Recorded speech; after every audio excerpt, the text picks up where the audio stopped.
મારી મમ્મી કે હવે તું જુવાન થઈ કે તાર લગ્ન કરી લે અજય. શું જુવાન મમ્મી, મારી તો જુવાની સ્કીપ થઈ ગઈ કેનેડા આવીને પછી. શું જુવાન લોકો આવું ચાલીને શાકભાજી લેવા જાય ને એવું બધું કરે. જુવાન છોકરીઓ તો ચીલ કરે એના હસબન્ડના પૈસા ઉપર. મને જ શું ભડભડ્યો છે બધું હાથે કરવાનો, મને તો એ જ નહીં સમજાતું. હજી સુધી મને તો નહીં સમજાણું કે મને શું શોખ હતો આવું બધું કરવાનો.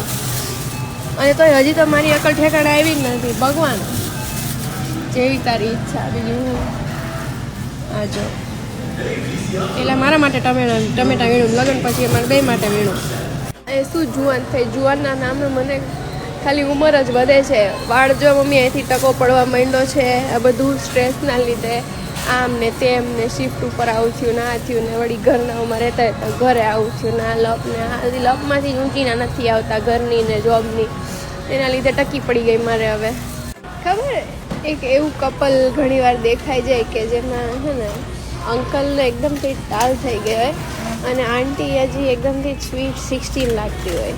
કેમ કે અંકલની આખી જિંદગી છે ને આંટીને સ્વીટ 16 બનાવવામાં જ બિચારાની વહી ગઈ હોય કે એને રોઝમેરી ક્યારે લગાડ્યું જ ન હોય.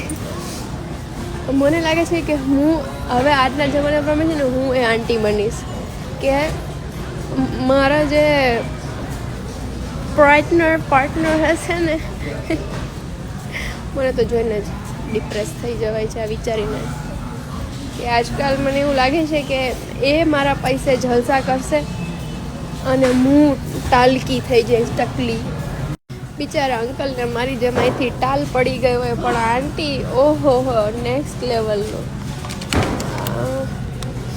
મારે પોતાનું ધ્યાન રાખવું જોઈએ. હવે કોઈ નથી રાખતો એનો મતલબ એમ થોડી ને કે હું બી મારું ખુદનું ધ્યાન ન રાખું. મારે પોતાનું ધ્યાન રાખવાનું છે હવે.